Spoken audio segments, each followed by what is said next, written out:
We move along to the modern wing of the Hall of Fame. Jonathan Horton's influence extends beyond his collegiate accolades, reaching the global stage as a two-time Olympian representing Team USA in 2008 and 2012 games. He contributed to 5 World Championship teams and notably secured the bronze medal in the all-around at the 2010 World Gymnastics Championships, in addition to being a 2-time U.S. National All-Around Champion. At the University of Oklahoma, Horton's legacy is unmatched. A pivotal member of 3 national championship teams, he holds the record for the most individual national titles and 18 total All-America honors in program history, surpassing even the esteemed Bart Conner. Born on New Year's Eve in 1985, Jonathan Allen Horton began his gymnastics journey at the age of 4 in 1990 in Houston, Texas. He refined his skills at Cypress Academy. He attended Cy-Fair High School. Making his mark early with X Games-like routines, Horton competed at the Olympic trials in 2004 before joining the University of Illinois that same year. University of Freudian slip. That was for the Gil Lombardos. That attended the University of Oklahoma that same year. Throughout his collegiate tenure, he clinched 6 NCAA titles and 18 All-American honors. In 2007, he made history by securing his 2nd consecutive American Cup all-around title, a feat not accomplished since the days of Blaine Wilson, another esteemed inductee. Notably, Horton equaled Conner's program record of 3 individual national titles in 2006 and surpassed it in 2007, culminating in his 6th national event championship in 2008. As the emotional leader of Team USA, reminiscent of John Roethlisberger from previous Olympic cycles, Jonathan Horton entered the 2008 Beijing Olympics amid widespread skepticism about the team's competitiveness against established powerhouses like China, Japan, and at the time Germany. Despite facing criticism and doubt, Horton channeled those sentiments into motivation for himself and his teammates. Throughout the competition, Horton exhibited remarkable resilience, seemingly sticking every landing with the determination of an NCAA championship team final. A man of unwavering faith, he epitomized belief in the unseen and proved Team USA's medal potential to the world. His efforts resulted in a bronze medal in the team competition and a silver medal on the horizontal bar.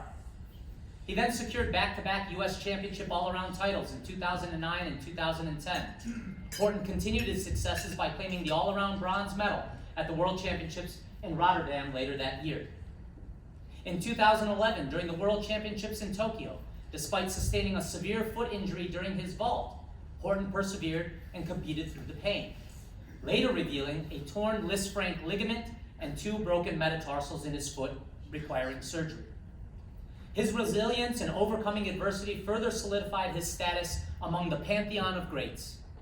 Take it from me, a guy who has operated on over 100 Lisfranc injuries.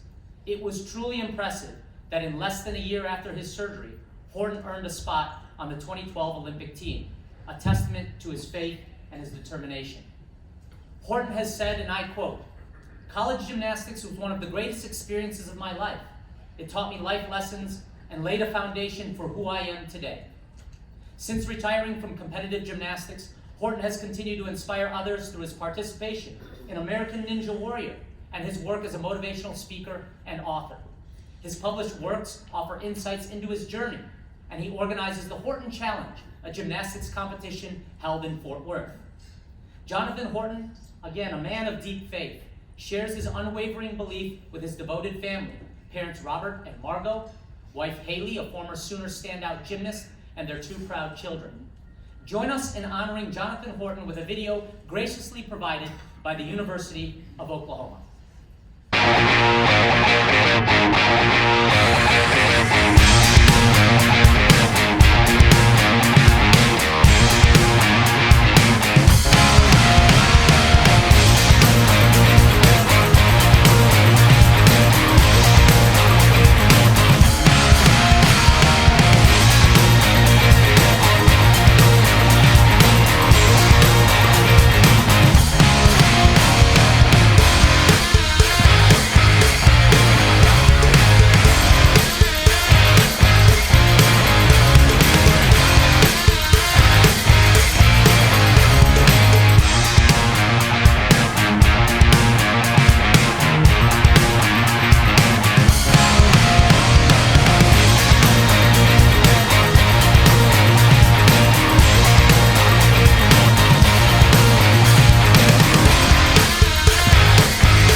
please join me in welcoming Mr. John Horton to the podium.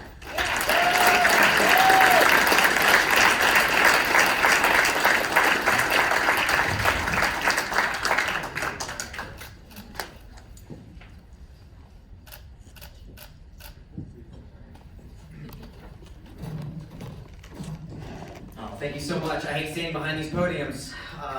Can't really see me. But I'll do it anyways.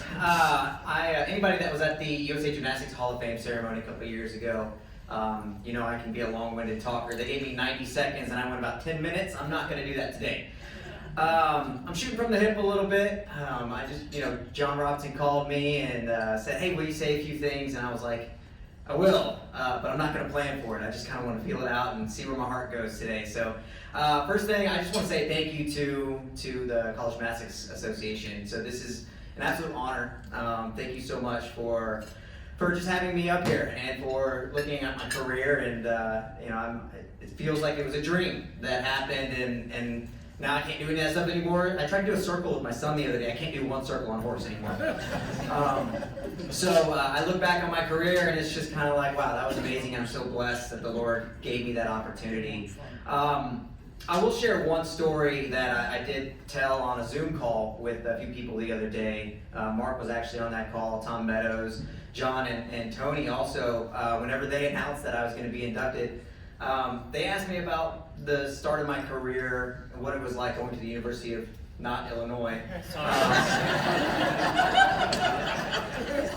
It's okay, I'll forgive you, man. And I told the first thing that came to mind was the fact that if I look back on my younger gymnastics career, when I got to Oklahoma, I was so cocky and arrogant. I'm very honest with people about it. I got to OU and I had started to kind of rise in the sport. And my number one goal walking into the University of Oklahoma was I want to be the greatest individual all-around college gymnast ever. I want to win all kinds of individual titles. It's me. I want to do all these things. I want to break all these records. And thank God there was 9 seniors when I got to OU that taught me very quickly that what I wanted didn't mean crap. A little light hazing, like taking me up like a mummy and throwing me in a hotel elevator at 1 o'clock in the morning, little things like that. They kind of fixed me right up. And it wasn't that Tom Meadows had instilled this individualism in me. It was just the fact that, I started to taste this success as a young kid, and I wanted more of it. Because I had never experienced what it was like to stand on an awards podium with my brothers at my side. And it was NCAA gymnastics at Oklahoma that taught me what it meant to be a team player. And that's what I'm so thankful for. My 4 years at Oklahoma taught me that it's so much greater to stand on a podium, first, second, third, it doesn't matter where, but not by yourself, but with the guys that you went to battle with at your side. And I got to do it several times at Oklahoma. I got to do it at the Olympic Games with, Raj is in the room. He stood next to me at the Olympics in 2008. And when I think back on my career, most of the individual accomplishments that I had, I don't even remember that well. I don't remember where I stood. I don't remember what place I got. But what I remember well is every time I stood on the podium and I got to look to my left and I got to look to my right and see the smiles of my teammates, my brothers, the guys that we fought with. And that's the beauty of college gymnastics. That's the beauty of collegiate sports, the NCAA. And I've taken that with me into the rest of my life. Everything that I do, I desire to do with other people. With my kids, my work, my family. I don't want to do it alone anymore. And I gained my power at Oklahoma, understanding this concept of doing this as a team. And I almost got to the point where I had a hard time competing by myself. At the end of my career, I went to a few international events. My very last meet ever was in Japan. It was an individual event World Cup. I splatted on my face on every single event. And I walked away, I didn't even care. I retired, and all I could think about was all the times that I won with my team. And so I want to say thank you to the University of Oklahoma, Mark Williams, I see him in the back, my coaches, my teammates, my family, everybody that supported me along the way. And as Dr. Canales said over here, I'm a man of strong faith. You know, my real victory was secured on the cross 2,000 years ago. And so I know that God has given me everything that I have.